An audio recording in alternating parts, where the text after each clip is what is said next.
বড় বড় রেস্টুরেন্টে খাওয়ার শেষে এই রকম ডেজার্ট দিয়ে আমাদেরকে বোকা বানায়।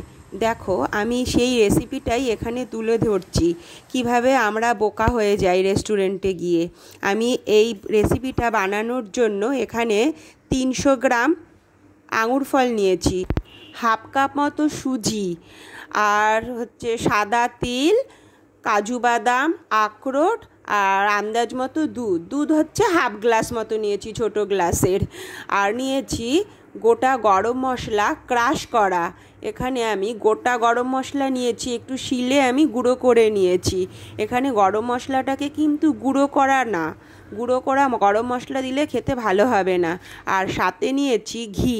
প্রথমে আমি সাদা তিলটাকে একটু শুকনো খোলায় হালকা করে ভেজে নেব, না হলে কিন্তু তিলটার একটা স্মেল থাকে, খেতে ভাল লাগবে না। তাই আমি শুকনো খোলায় কড়াইটা ভালো করে গরম করে শুকনো খোলায় তিলটাকে একটু ভেজে নিলাম। ভেজে তুলে নিয়ে তার মধ্যে আমি সাদা তেল দিয়ে দিয়েছিলাম। সাদা তেল দিয়ে তার মধ্যে আমি আঙুর ফলগুলোকে একটু ভালো করে ভেজে নিয়েছি। অনেকের মনেই হতে পারে, বাবা তেলটার মধ্যে আমি আঙুর ফলটা দিয়ে তেলটাও নষ্ট করছি, আঙুর ফলটাও নষ্ট করছি। যদিও এটা কিছুই নষ্ট হবে না, তেলটা কিন্তু পরে তুলে রাখা যাবে, অন্য কাজেও ইউজ করা যাবে। আঙুর ফলগুলোকে একটু লালচে করে ভেজে নিতে হবে, না হলে কিন্তু শক্ত শক্ত থেকে গেলে মিক্সিতে ভালো পেস্ট হবে না। সেই জন্য আমি আঙুর ফলটাকে একটু লাল করে অনেকক্ষণ ধরে ভালো করে তেলের মধ্যে ভেজে নেব। একটু বেশি করেই তেল দিতে হবে। আমার আঙুর ফলগুলো পুরো ভাজা হয়ে গেল, দেখো একটু লালচে হয়ে গেছে। লাল লাল আঙুর ফলগুলোকে এবার আমি তুলে নেব।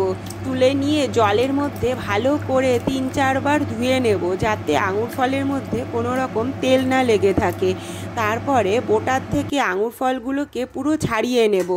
ছাড়িয়ে নেওয়ার পর আর ওর মধ্যে বোটাও লেগে থাকবে না। আর যদি একটু আঙুর ফলগুলো একটু নষ্ট থাকে বা কোথাও একটু কালচে ভাব থাকে, তাহলে সেগুলো ভালো করে পরিষ্কার করে নিতে হবে। এবার নষ্ট হয়ে গেলে সেগুলোকে বাদ করে দিতে হবে।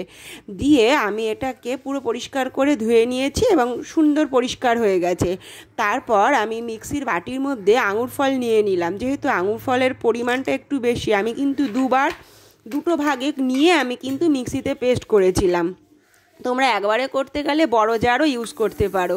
আমি এর মধ্যে আঙুর ফল দিলাম, আখরোট দিলাম, কাজু বাদাম দিলাম, আর দিলাম একটু দুধ, আর সাদা তিলও দিয়েছিলাম। দিয়ে আমি ভালো করে এটা মিক্সিতে পেস্ট করে নিলাম। আমার পেস্ট রেডি হয়ে গেল। ওদিকে আমি তেলও গরম করতে বসিয়ে দিয়েছি, না সরি তেল নয়, ওখানে আমি ঘি দিয়েছিলাম। ঘি গরম করতে বসিয়ে দিয়েছি। এই দেখো মিক্সির আমার পেস্টটা কি সুন্দর, একদম স্মুথ হয়েছে, দানা দানাও হয়নি। আমি এদিকে ঘি গরম করে তার মধ্যে আমি দিয়ে দিচ্ছি আমার ওই ক্রাশ করে রাখা গরম মশলাটা। গরম মশলা দিয়ে এর মধ্যে দিয়ে দেব চিনিটা। চিনি কিন্তু এখানে অনেক বেশি দিইনি, 5-6 চামচ চিনি দিয়েছি। চিনিটা দিয়ে ভালো করে অনেকক্ষণ ধরে নাড়াচাড়া করতে হবে। নাড়াচাড়া করার ফলে চিনিটা ঘিয়ের সাথে পুরো মেল্ট হয়ে গেল। তারপর আমি সুজিটাকে দিয়ে দেব, দিয়ে অনেকক্ষণ ধরে ভাজতে হবে। ভাজার পরে একটু লালচে লালচে হয়ে যাবে সুজিটা। লাল লাল হয়ে যাওয়ার পর একটা সুন্দর দেখতে লাগবে, আর ঘিটাও পুরো সুজির সাথে মিশে গেল। আর আগে থেকে করে রাখা সেই পেস্টটাকে আমি এর মধ্যে দিয়ে দিলাম। দিয়ে অনবরত কিন্তু নাড়তে থাকবো।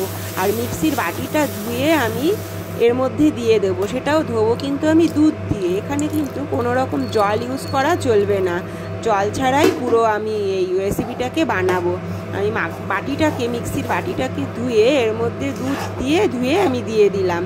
দিয়ে দেওয়ার পর অনবরত নাড়তেই হবে, না হলে কিন্তু তলায় লেগে যেতে পারে। নাড়ার ফলে পুরো ঘন হয়ে যাবে। যখন পুরো ঘন হয়ে যাবে তারপরে কিন্তু আমি এটাকে নাবাবো। অনেকক্ষণ ধরে আমি এটা করেছিলাম, দেখো আস্তে আস্তে পুরো ঘন করে দিচ্ছি। আর কিন্তু পুরো রান্নাটাই আমার মিডিয়াম আঁচে হবে, একদম সিম আঁচে দিলেও হবে না, একদম লো ফ্লেমেও দিলে হবে না, আবার হাই ফ্লেমেও দেব না। আমি প্লেটের মধ্যে একটু ঘি ব্রাশ করে নিয়েছিলাম। তারপরে পুরো আমার এই পেস্টটাকে ঘন করে নাবিয়ে নিয়েছি। আমার এই ডেজার্টটাকে নাবিয়ে নেওয়ার পরে আমি খুন্তি দিয়ে ভালো করে শেপ দিয়ে দিয়েছি।